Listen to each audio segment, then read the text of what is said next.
জুলুম শুধু আমাদের জন্যই হারাম না, আল্লাহর জন্য হারাম। আল্লাহ তাআলা বলেন হাদিসে কুদসিতে, ইয়া ইবাদি, হে আমার বান্দারা, ইন্নী হারামতু যুলমা আলা নাফসি, আমি জুলুমকে আমি আল্লাহ নিজের উপরে হারাম করেছি।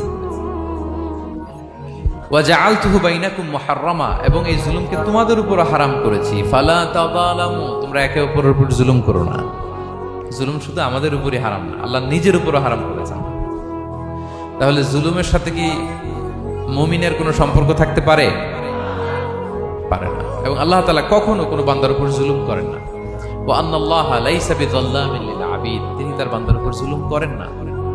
কোনোভাবেই যেন জুলুম না হয়ে যায়, এজন্য আল্লাহ তাআলা কিয়ামতের দিন মাওয়াজিনাল কিসত, ন্যায়ের মানদণ্ড তিনি প্রতিষ্ঠা করবেন, যাতে একটু ভুল না হয়ে যায়, জুলুম না হয়ে যায়। আমরা মাঝে মাঝে যে দোকান থেকে বস্তায় বস্তায় চাল নিয়ে আসি না, চাল দেখা যাবে যে 1 মণ চাল হয়তো সামান্য একটু কম হইতে পারে, সামান্য একটু বেশিও হইতে পারে, এরকম হয় না?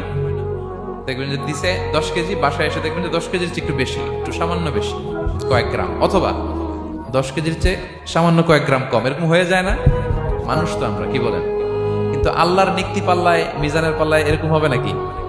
হবে? আল্লাহ বলে না, মাওয়াজিনাল কিসত, ন্যায়ের মানদণ্ড সেটা।